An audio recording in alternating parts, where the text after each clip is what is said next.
The galaxy trembled. Humans shouldn't have ships like that. The enormous crystalline dome of the Galactic Council chamber loomed over Ambassador Thomas Reeves as he stood alone on the circular platform. 732 alien representatives from across the Milky Way stared down at him in stunned silence from their tiered seats. The atmosphere was thick with tension. "Humans," boomed High Counselor Vexitral, the ancient Folex elder whose translucent skin revealed the complex neural network beneath. "You stand accused of violating Galactic Treaty 447B, Section 12, Unauthorized Military Technology Development." Thomas maintained his composure despite the sweat beading on his forehead. Behind him, through the massive viewport that served as the chamber's backdrop, Earth's experimental vessel, the UNSC Thunderbolt, hung in space, its obsidian hull absorbing rather than reflecting the light of the nearby stars. "The evidence is irrefutable," continued Vexitral, gesturing with elongated fingers to the holographic displays showing scans of the ship. "This vessel's capabilities far exceed your civilization's permitted development level. Its power signature alone suggests technology at least 3 centuries beyond your current classification." A ripple of concerned murmurs swept through the chamber. Thomas noticed several representatives from the Exilian Concord, known arms dealers, leaning forward with unconcealed interest. "High Counselor," Thomas began, his voice steady despite the overwhelming pressure, "humanity respectfully acknowledges the concerns of this council, but we maintain that the Thunderbolt represents no violation?" Interrupted Counselor Drawl of the Vrexian Empire, rising from his seat. His armored exoskeleton clicked as he pointed accusingly. "That ship's gravitational manipulation systems are unlike anything we've seen. Its hull composition defies our analytical methods. And most concerning," he paused dramatically, "it traversed the Kalrathi expanse in 17 minutes. 17, a journey that takes our fastest ships 3 days." Another wave of shocked whispers rolled through the chamber. Thomas took a deep breath. This was the moment he'd prepared for. "Distinguished representatives of the galaxy, what you're witnessing isn't stolen technology or forbidden research. It's human innovation, born from necessity." He tapped his wrist device, and the chamber's display shifted to show Earth 6 months earlier, surrounded by an armada of unknown origin. "When the Barak swarm arrived at our doorstep, we faced extinction. The Council denied our requests for aid, citing our developmental level and non-strategic importance." Thomas's voice hardened. "We were left with a choice: innovate or perish." The chamber fell silent as images played of the devastating first attack on Mars colony. "What you see as treaty violations, we see as survival," Thomas continued. "And what you fear as weapons." He tapped his device again, revealing the Thunderbolt's true design specifications. "Are actually the foundation for something that could change everything." The final display showed the ship's core technology, a theoretical model for stable wormhole generation, something the Council races had been pursuing unsuccessfully for millennia. High Counselor Vexitral's compound eyes widened. "Impossible," Thomas smiled slightly. "We'd like to propose a renegotiation of Earth's status in the galactic community. Because the truth is, counselors, we're just getting started." Behind him, as if on cue, the Thunderbolt's hull began to shift, panels realigning to reveal a configuration that had every sensor in the chamber screaming alerts. The galaxy was about to change forever.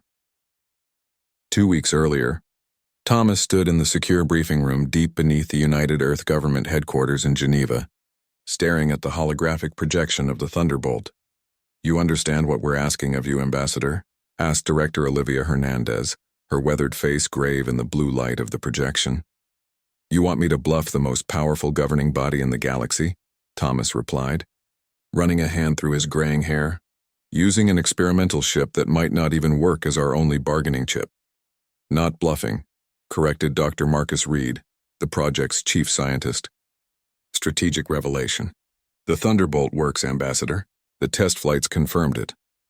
"One test flight," Thomas countered, "through uncharted space. And now you want me to fly it straight into the heart of Council territory." Director Hernandez stepped closer. "The Council has ignored humanity for too long, Thomas. We've played by their rules, accepted their restrictions, waited patiently to be recognized as equals." Her eyes narrowed. "Meanwhile, they left us defenseless against the Baraks." Thomas couldn't argue with that. The Barak's invasion had killed millions before Earth's hastily assembled defense fleet managed to drive them back. The Council had offered nothing but diplomatic concerns and vague promises of reviewing Earth's status. What happens when they realize the ship isn't fully operational? Thomas asked. The wormhole drive requires enormous power. We can generate enough for one impressive display, but sustained operation is still... They don't need to know that. Dr. Reed interrupted. All they need to see is the potential. The theoretical framework is sound. We're just working out the engineering challenges. Director Hernandez's expression softened slightly. Thomas, you've been our voice at the Council for 8 years. You've followed every rule, filed every petition, respected every arbitrary restriction they've placed on us. What has it gotten humanity? Thomas glanced at the secondary display showing Earth's current galactic classification. Level 2 emerging civilization, limited interstellar travel rights. We're not asking you to start a war, Hernandez continued. We're asking you to show them we deserve a seat at the table. That humanity won't be content sitting in the corner while the grown-ups make decisions about our future. Thomas studied the ship again. Its design was revolutionary, the culmination of reverse-engineered technology from the Barak's vessels they'd captured, combined with theoretical principles that Earth's best minds had developed in secret. The Council believes humanity is centuries away from this level of technology, Dr. Reed said, pride evident in his voice. When they see what we've accomplished in just 6 months, they'll either respect us or fear us, Thomas finished. But they won't ignore us anymore. Director Hernandez nodded. Exactly. Either outcome improves our position. Thomas turned to the window looking out at the rebuilt Geneva skyline. The Barak's attack had leveled much of the city. The reconstruction was impressive, but the scars remained, visible and invisible. How's the crew? He asked finally. The best we have, Hernandez replied. Admiral Wright will command with a skeleton crew of 30. All volunteers, all aware of the risks. Thomas made his decision. I'll need every piece of intelligence we have on the Council members. Their histories, weaknesses, internal politics, everything. If I'm walking into that chamber, I want every advantage. Hernandez smiled for the first time. Already compiled. And there's one more thing you should know.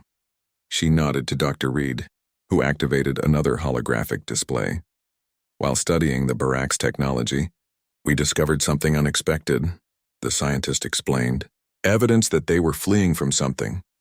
We've detected unusual energy signatures from beyond the galactic rim, massive and approaching slowly. Thomas felt a chill run down his spine. The Council doesn't know? Their detection systems aren't calibrated for it, Reed confirmed. This could be an extinction-level threat for the entire galaxy, not just Earth. The Thunderbolt's technology might be our only chance to prepare. So you're not just giving me a bargaining chip, Thomas said, understanding dawning. You're giving me a warning the entire galaxy needs to hear. Let's just say, Director Hernandez replied, we're giving you options. How you play them is up to you, Ambassador. Now, standing before the stunned Council as the Thunderbolt completed its transformation, Thomas knew he'd made the right choice. The ship wasn't just a display of human ingenuity. It was a response to a threat the galaxy wasn't prepared to face. High Counselor, Thomas said, addressing Vexistral directly. Humanity requests emergency session privileges to present critical information affecting galactic security. Vexistral, still recovering from the shock of the Thunderbolt's demonstration, hesitated before responding. This unprecedented display does not grant you the right to... With respect, Thomas interrupted, something no junior species representative would normally dare. What we've detected beyond the rim cannot wait for procedural debates. The chamber went completely silent. Beyond the rim, whispered Counselor Tella of the Meridian Alliance, her tentacles rippling with anxiety. What have you detected? Thomas met Vextral's compound gaze steadily. Something that makes our treaty violations seem insignificant by comparison. Something that requires us all to work together, regardless of developmental classifications or political boundaries. He gestured to the Thunderbolt. This ship represents humanity's response to what's coming. But it won't be enough. Not without the combined knowledge and resources of the Council races. Vexitral studied Thomas for a long moment, then slowly raised his hand to silence the growing murmurs. Very well, Ambassador Reeves. The Council will hear Earth's warning. His neural network pulsed with colors that the translator couldn't quite interpret. But be warned. If this is a deception to force a re-evaluation of your status, Thomas nodded. The galaxy trembled. Humans shouldn't have ships like that. Admiral Eleanor Wright stood on the bridge of the UNSC Thunderbolt, watching the Council proceedings through the secure feed. When the ship's metamorphosis began, right on schedule, she allowed herself a small smile. Reaction from the Council ship? She asked her XO, Commander Jakub Novak. Exactly as predicted, Admiral, he replied, his accent still carrying traces of his Czech origins. Their weapon systems are cycling up, but they're hesitating. Sensor confusion is at 87%. Around them, the bridge crew maintained disciplined silence. They were the best Earth had to offer, survivors of the Barack's incursion who'd been handpicked for this mission. And the package? Eleanor asked quietly. Jakub nodded toward the sealed compartment at the rear of the bridge. Dr. Ikeda confirms it's stable. Ready when you are. The ship's transformation completed, revealing what appeared to be a massive energy collection array. Not a weapon system as the Council feared, but something potentially more disruptive, a dimensional resonance amplifier. On the Council feed, Thomas was continuing his address. What you're seeing is humanity's response to the true threat, he said, activating another holographic display. This one showed long-range sensor data from deep space, massive objects moving toward the galaxy from beyond the outer rim. We call them harbingers, Thomas explained. We detected them 6 years ago using experimental quantum telescopes. According to our calculations, they'll reach populated systems within 9 years. The Council chamber erupted in chaos as representatives demanded verification, explanations, or simply shouted in fear. Silence, commanded Vexitral, his voice cutting through the pandemonium. When order was restored, he fixed Thomas with an intense stare. Why would we believe this convenient discovery that coincides with your treaty violations? Thomas nodded as if expecting this reaction. We anticipated your skepticism, Counselor. That's why we brought proof. On the Thunderbolt, Admiral Wright received the signal. It's time, Dr. Ikeda. The Japanese physicist stepped forward, her face solemn. The dimensional aperture will only remain stable for 40 seconds, Admiral. That's all we need, Eleanor replied, then addressed her communications officer. Signal Ambassador Reeves. We're proceeding with Revelation Protocol. In the Council chamber, Thomas received the confirmation and turned to the assembled representatives. Honored counselors, what you're about to witness has never been attempted in controlled conditions. The Thunderbolt will create a momentary dimensional window to observe the harbingers directly. Skeptical murmurs filled the chamber until the Thunderbolt's array began to glow with an impossible light. Space itself seemed to fold inward before the ship, creating a shimmering aperture approximately 20 meters across.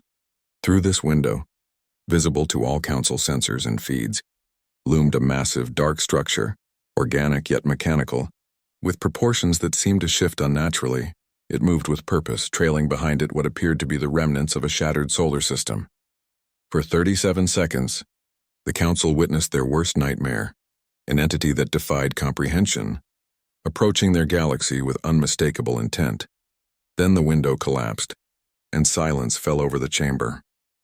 That, said Thomas quietly, is why humans have ships like this, and why we need the Council's help to build more. High Counselor Vextral slowly rose from his chair. For the first time in recorded history, a Folex appeared visibly shaken. This changes everything, he said. Dr. Mira Ikeda slumped into her chair as soon as the dimensional window closed. The exertion of maintaining the precise quantum calculations had drained her completely.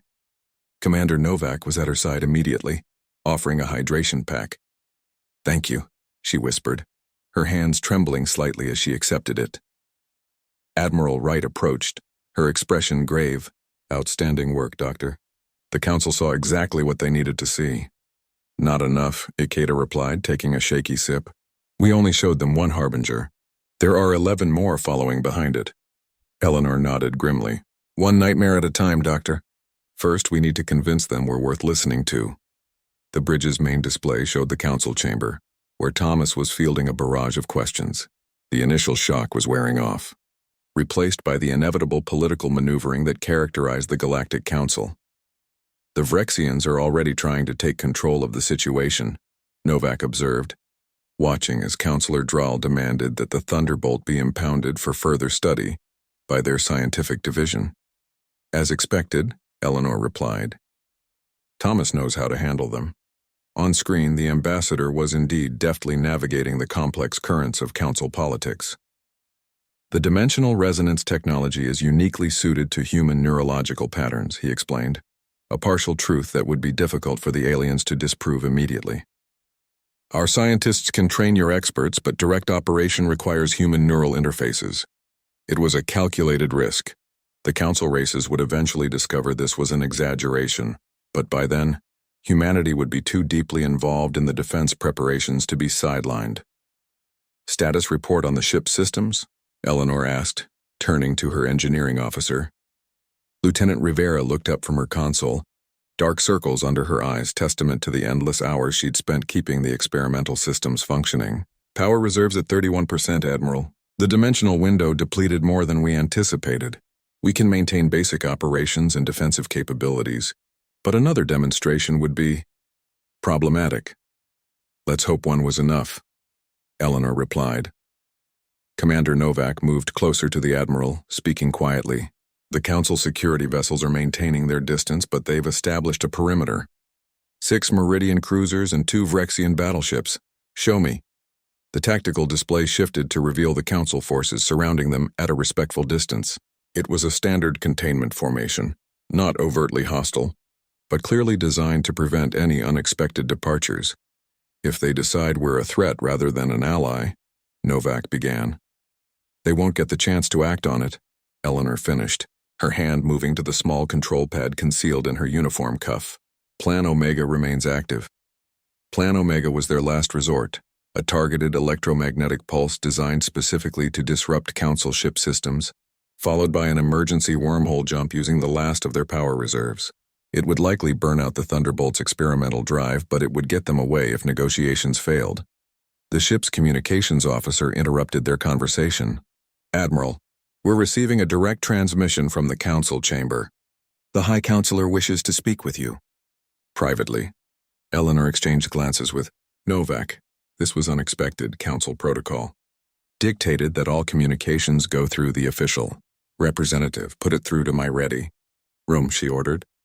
Then added to Novak, monitor the feed. If anything seems off, initiate Omega without waiting for my command. The commander nodded, his expression grave. They both knew what was at stake. In her small ready room, Eleanor activated the secure communication terminal. The translucent image of High Counselor Vexitral appeared, his neural network pulsing with colors that indicated intense thought processes. Admiral Wright, the alien began without preamble, your demonstration has created quite the stir in our chambers. Eleanor maintained a neutral expression. That was not our primary intention, High Counselor. The threat is real and our response is necessary. Yes, the threat. Vextral's compound eyes seemed to study her intently. Our preliminary analysis confirms the existence of an anomaly beyond the rim, though we cannot yet verify its nature or intent. Our data is available for your scientists to examine, Eleanor offered, knowing that the Council's advanced analytical capabilities would eventually reach the same conclusions Earth had. That would be appreciated. The High Counselor paused, his neural patterns shifting to a configuration Eleanor couldn't interpret. However, there is a more immediate matter to address. Your ship's capabilities violate no fewer than 23 provisions of the Developmental Restrictions Treaty. Here it was, the bureaucratic response she'd feared. With respect, High Counselor, Earth signed those treaties under duress, after being classified without proper assessment. And those same restrictions left us defenseless when the Barracks attacked. The Council expressed its regret regarding the Barracks incursion. Vextral replied stiffly. Regret doesn't rebuild destroyed colonies or resurrect the dead, Eleanor countered, allowing some of her anger to show. Humanity had to defend itself, and in doing so we made discoveries that benefit the entire galaxy. The alien was silent for a moment, his neural patterns pulsing rapidly. You are not what we expected from humans, Admiral. We've had to adapt quickly. Indeed. Another pause. There are factions within the Council that see your rapid advancement as a threat to the established order. They argue for immediate containment. Eleanor tensed, And what do you argue for, High Counselor? I have lived for 7 of your centuries, Admiral Wright. I have seen civilizations rise and fall. Those that cannot adapt, perish. His neural network flashed with an intensity that the translation systems registered as emphasis. The Folek survived because we recognized when change was necessary. And you believe this is such a time? The galaxy trembled. Humans shouldn't have ships like that. The emergency session of the Galactic Council stretched into its 4th day. The chamber, once designed to showcase the majesty and power of the assembled civilizations, now resembled a war room. Holographic displays showed defense grids, fleet dispositions, and evacuation protocols for hundreds of worlds. At the center of it all stood the human delegation, no longer accused, but vital partners in the galaxy's survival planning.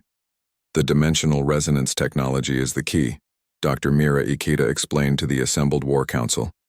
The physicist had been brought from the Thunderbolt to present directly to the galaxy's military leaders. It allows us not only to observe the harbingers, but potentially to disrupt their transit path. Admiral Grell of the Taurian Defense Force, a species known for their tactical brilliance, studied the proposed deployment pattern. You're suggesting we create a defensive line using only 50 ships? Against entities of this magnitude? 50 ships with modified dimensional resonance arrays, Thomas Reeves clarified. Working in concert, they can generate an interdimensional barrier that the harbingers must navigate around, buying us critical time. High Counselor Vextrell, who had barely rested since the revelation, raised a long finger. The question remains, Ambassador Reeves. How did humanity develop this technology so rapidly? Even with your explanation of the Burax attack as catalyst, the technological leap is suspicious. A tense silence fell over the chamber. It was the question that had been whispered among the delegates since the demonstration. Thomas exchanged glances with Dr. Ikeda, who gave an almost imperceptible nod. Perhaps it's time for the final revelation, Thomas said. He turned to face the council fully. Humanity didn't develop this technology alone. We had help. From within this very council, the chamber erupted in shocked exclamations. Security forces moved to high alert as accusations flew between representatives. Silence, commanded Vexitral. When order was restored, he fixed Thomas with a penetrating stare. Explain yourself immediately. Thomas nodded to his aide, who transmitted a secure data packet to the council's central system. A holographic image appeared, showing a familiar face that caused gasps throughout the chamber. Counselor Lysith of the Etherian Collective, Thomas announced, who disappeared 376 years ago while investigating anomalies in the Terran system. Long before humanity's official first contact, the ancient Etherian, thought dead for centuries, stepped forward from where he had been hiding among the human delegation under an appearance-altering field. My friends and colleagues, Lysith said, his true form shimmering into view, a tall crystalline being with faceted eyes that reflected the light in hypnotic patterns. I have watched humanity grow from primitive beginnings into something remarkable. When I crashed on their world, they were still struggling to harness electricity.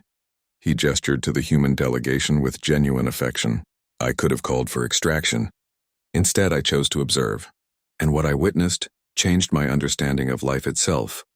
Admiral Eleanor Wright watched the council chamber erupt into chaos from her position beside Thomas. The revelation of Lysith's survival, and his centuries-long integration with human society, was the calculated risk they had debated extensively before the emergency session. Treason, shouted Counselor Drawl of the Vrexians. You violated the prime directive of non-interference. To save us all, Lysith replied calmly. I recognized in humans a quality unique among all species we've encountered. Adaptability at an unprecedented rate. They don't evolve over millennia. They transform within generations. Their neural plasticity allows for conceptual leaps that our more specialized minds struggle to achieve. He turned to the display showing the approaching harbingers. I recognized they might be our only hope against threats beyond our comprehension. So yes, I provided certain fundamental insights, but everything else they built themselves far exceeding my expectations. Eleanor stepped forward. What Lysith gave us was a direction. What we created was the ship that terrifies you. Imagine what we could build together with full cooperation. The council chamber buzzed with tense discussions. Eleanor noticed representatives clustering into familiar political blocs. The Meridian Alliance with their client states, the Vrexian Empire's military coalition, the Trading Consortium's neutral observers. Vextral raised his hand for silence. These allegations are extraordinary. We require verification of Counselor Lysith's identity. Of course, Lysith replied, stepping onto the central authentication platform. The Council's security system scanned his crystalline structure, comparing it to ancient records. After several tense moments, the verification completed with a chime that echoed through the chamber. The display showed a 99.8% match. It is him, whispered an ancient Meridian representative. After all this time, Vextral's neural network pulsed with colors that the translation systems couldn't interpret. Counselor Lysith, you stand accused of violating our most sacred law. The ban on interference with developing civilizations exists to protect the natural evolution of species. And I accept full responsibility for my actions, Lysith replied, his crystalline form catching the light. I am prepared to face judgment, after we address the Harbinger threat. Counselor Drall's armored exoskeleton clicked as he moved forward aggressively. Convenient timing. I move that both the human delegation and the traitor be detained while we verify these claims about the so-called Harbingers. Eleanor tensed, her hand moving subtly toward the emergency beacon concealed in her uniform. One signal would alert the Thunderbolt to initiate extraction protocols. I second the motion, called a representative from the Barracks Confederation, their insectoid mandibles clicking with obvious satisfaction at the human's potential downfall. Thomas stepped forward before Eleanor could activate the beacon. High Counselor, may I remind the chamber that while we debate, the Harbingers continue their approach. Earth has shared all our data freely. Your own scientists have confirmed our findings. Partial confirmation only, Drall countered. We see anomalies, yes, but their nature remains unverified. Then let us verify them together, came a new voice. All eyes turned to the entrance of the chamber, where a delegation of Taurians had entered, led not by military officers but by their most respected scientists. Chief Researcher Mao, whose theoretical work on dimensional physics was legendary throughout the galaxy, approached the central platform. My team has completed our analysis of the human data and the dimensional window observations. Our findings are disturbing. She activated her own data package displaying complex equations and sensor readings. The Harbinger entities are real, and they are precisely what the humans claim. Extragalactic predators of unprecedented scale. Based on their current trajectory and speed, they will reach the outer systems within 8.7 years. The chamber fell silent as the implications sank in. Furthermore, Mal continued, our preliminary models suggest the dimensional resonance, technology proposed by the humans, represents our best chance at early detection and possible deterrence. Vexitral studied the Taurian scientist carefully. The Taurians were known for their methodical, unbiased approach to research. If they had verified the human claims, Chief Researcher, you stake your reputation on these findings? He asked. Mal's four eyes blinked in sequence, a Taurian gesture of absolute certainty. I stake more than that, High Counselor. I stake the future of our species. After a long moment of consideration, Vexitral made his decision. The motion for detention is denied. Instead, I propose the formation of an emergency response committee, with representatives from all major powers, including Earth. Drall began to protest, but Vexitral continued. This is not a time for political maneuvering, Counselor. If these Harbingers are real and our best scientific minds say they are, then we face an extinction-level threat. We must act accordingly. The vote was not unanimous, but it was decisive enough. The Emergency Response Committee would be formed immediately, with Dr. Ikeda and Admiral Wright representing Earth alongside Ambassador Reeves. As the session adjourned to allow for committee appointments, Eleanor found herself face-to-face with Counselor Lysith for the first time. The Etherean's crystalline form seemed to resonate slightly in her presence. You took a significant risk revealing yourself, she said, quietly. No greater than the risk your people took, building the Thunderbolt, he replied, his voice like wind through crystal. I have lived among humans for centuries, Admiral. Your capacity for both destruction and creation continues to astonish me.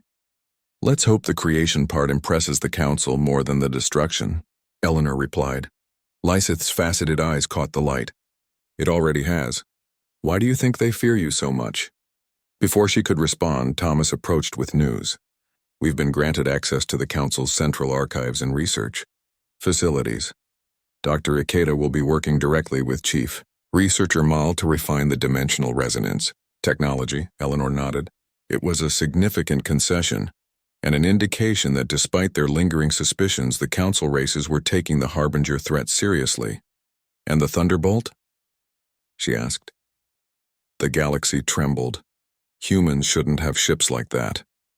The integrated fleet hung in formation above the gas giant Helios 7, at the edge of charted space.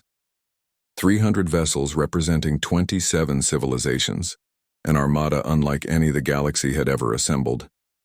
At its heart were the 50 human-designed dimensional resonance ships, their distinctive black hulls standing out among the more conventional vessels.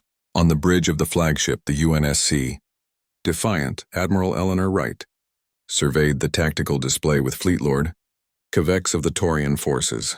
The Harbinger Vanguard will emerge from deep space in approximately 9 hours, Kavex noted, his scaled hand gesturing to the projected trajectory.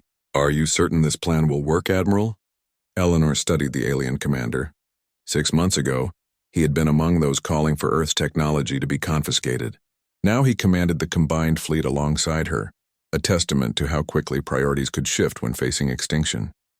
Nothing is certain with entities like these, she admitted. But the simulations give us a 68% probability of success, up from the 12% your strategist calculated for conventional approaches. K. Vex made a sound that the translator rendered as grudging acknowledgement.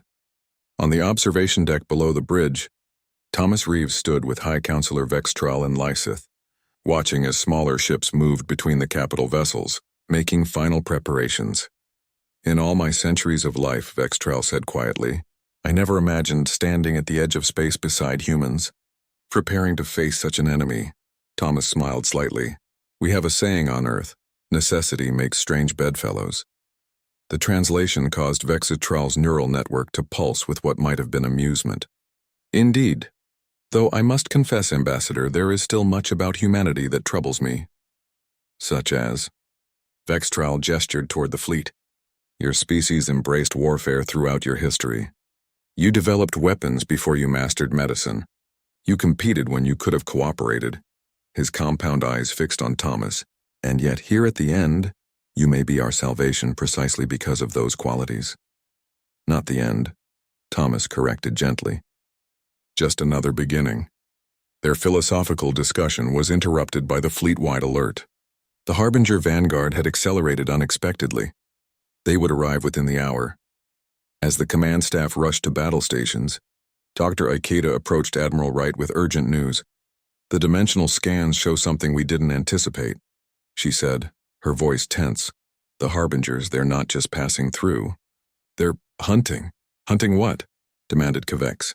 Ikeda's expression was grim. According to these patterns, they're hunting consciousness itself. Sentient thought generates a quantum resonance they can detect across vast distances. Eleanor processed this new information rapidly. You're saying they've been drawn to our galaxy because we think, Ikeda confirmed. And the more advanced the civilization, the more attractive the target. Kavex hissed in dismay. Then our most developed worlds will be their primary objectives. Which changes nothing about our strategy, Eleanor declared firmly.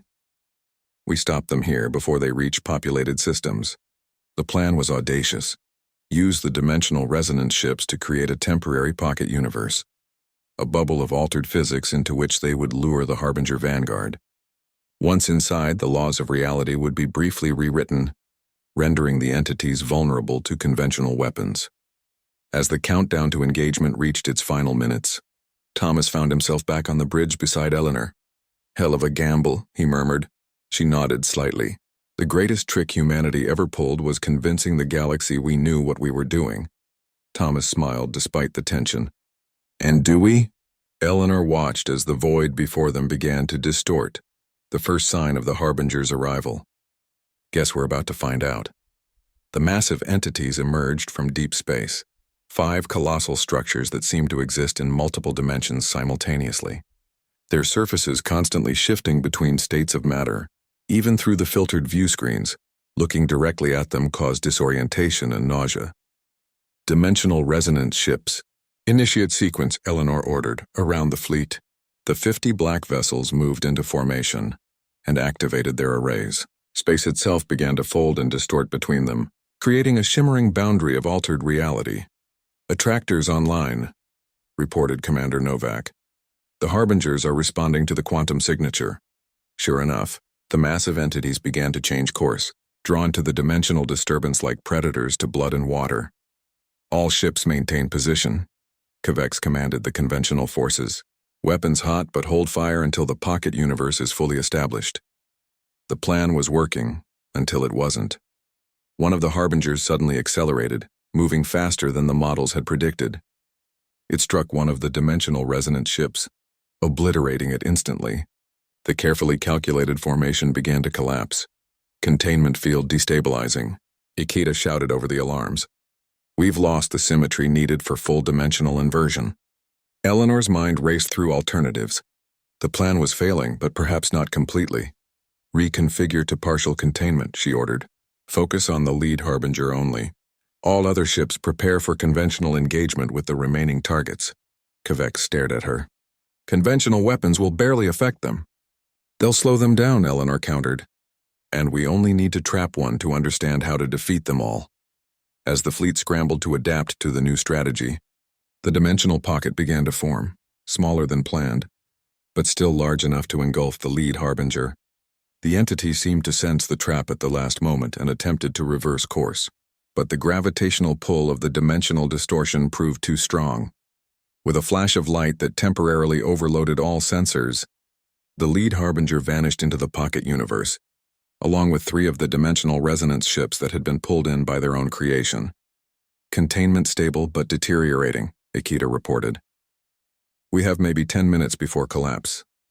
Eleanor turned to Kvex. Your ships need to hold the line against the remaining harbingers. Buy us time. The Tarian commander nodded grimly. And you? Eleanor's expression was resolute. We're going in after it. Before Kvex could object, the Defiance engines flared to life, driving the flagship toward the shimmering boundary of the pocket universe. Admiral, Thomas said quietly beside her. If we go in there, I know, Eleanor replied. But someone has to make sure that thing doesn't come back out. As the Defiant crossed the threshold into the dimensional pocket, reality itself seemed to fragment around them. Through the distortion they could see the trapped harbinger, and for the first time truly understand what they were facing. It wasn't a ship or a weapon. It was something far worse, my God, Thomas whispered. It's a harvester. Inside the pocket universe, physics behaved differently. Time stretched and compressed in unpredictable patterns. Light bent around objects, creating ghostly duplicates. And the true nature of the harbinger was finally revealed. The entity's outer shell had partially dissolved in the altered physics, exposing a vast network of crystalline structures containing what appeared to be stars. Thousands of them, miniaturized and preserved like specimens. They're galaxy farmers, Dr. Ikeda whispered in horror as the sensors compiled their analysis. They harvest entire solar systems, preserving them in some kind of suspended animation. Admiral Wright studied the tactical display, which was struggling to maintain coherence in the unstable environment. The question is, can we kill it while it's vulnerable? Commander Novak reported from the weapons station. Conventional armaments are showing potential effectiveness in this altered space. Targeting solutions ready. Fire everything we have, Eleanor ordered. The Defiant unleashed its arsenal, kinetic weapons, energy beams, and experimental phase disruptors, against the exposed core of the Harbinger. The entity responded with a keening vibration that shook the ship down to its molecular level. It's working, Thomas observed as parts of the crystalline network began to fracture. But not quickly enough, Dr. Ikeda's voice was urgent. The pocket universe is collapsing faster than projected. We have less than 4 minutes before we're ejected back into normal space, along with anything else inside. Eleanor made a quick calculation. Novak, prepare the core for overload. The commander's eyes widened. Admiral, I know exactly what it would do, Eleanor cut him off. Prepare the evacuation shuttles for the crew. As the bridge crew reluctantly acknowledged the order, Thomas stepped closer to Eleanor. You're planning to create a dimensional cascade, she nodded grimly. The core explosion will trigger a reaction with the pocket universe's boundary. When it collapses, the energy will be directed inward instead of outward, destroying everything inside, Thomas concluded, including this ship. Not everyone needs to stay, Eleanor said quietly. The shuttles can carry most of the crew to safety before the collapse. Thomas regarded his old friend with understanding.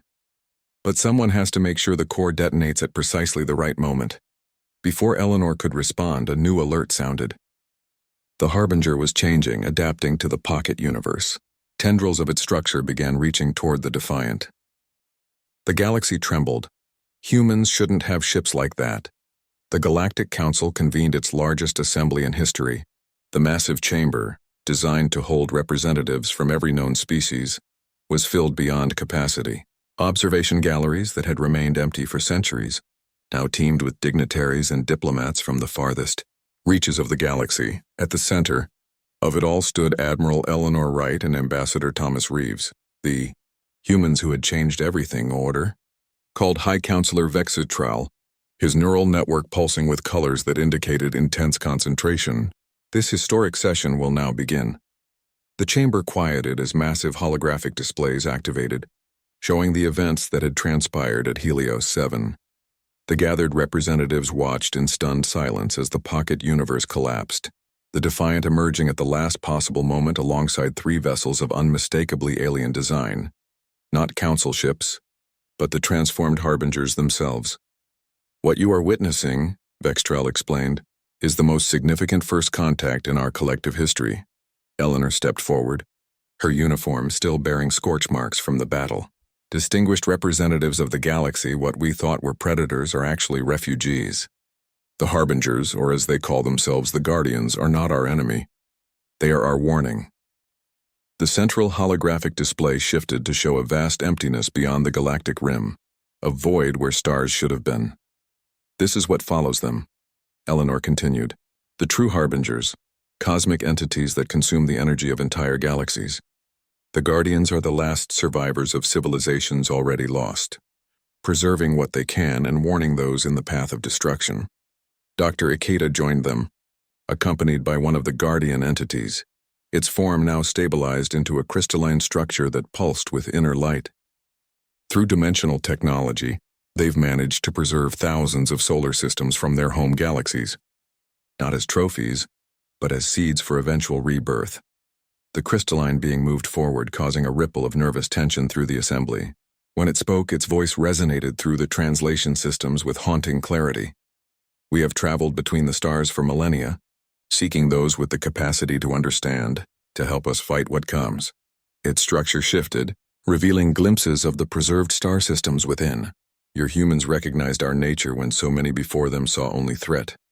They risked themselves to establish communication instead of merely attacking. Thomas addressed the council. The dimensional technology we developed, it's similar to the Guardians' preservation method. That's why they were drawn to our galaxy, not to destroy us, but to find allies. And now, Eleanor added, we have a chance that no other galaxy has had. Time to prepare. 10 years before the void reaches our outer systems. High Counselor Vexitral's compound eyes fixed on the Guardian. Can they be stopped, these consumers of worlds?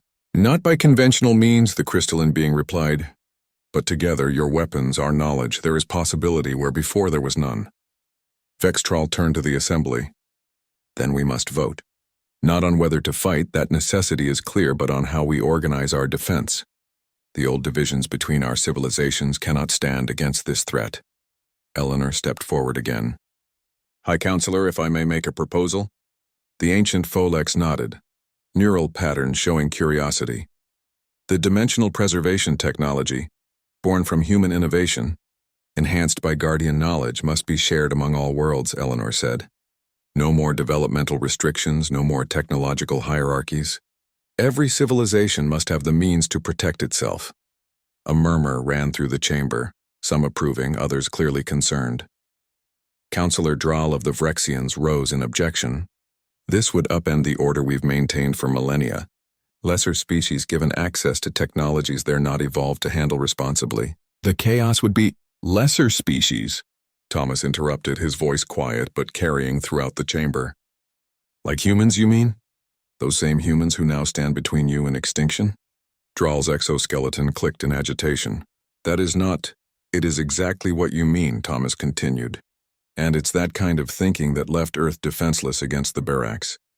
That forced us to develop in secret what should have been developed together.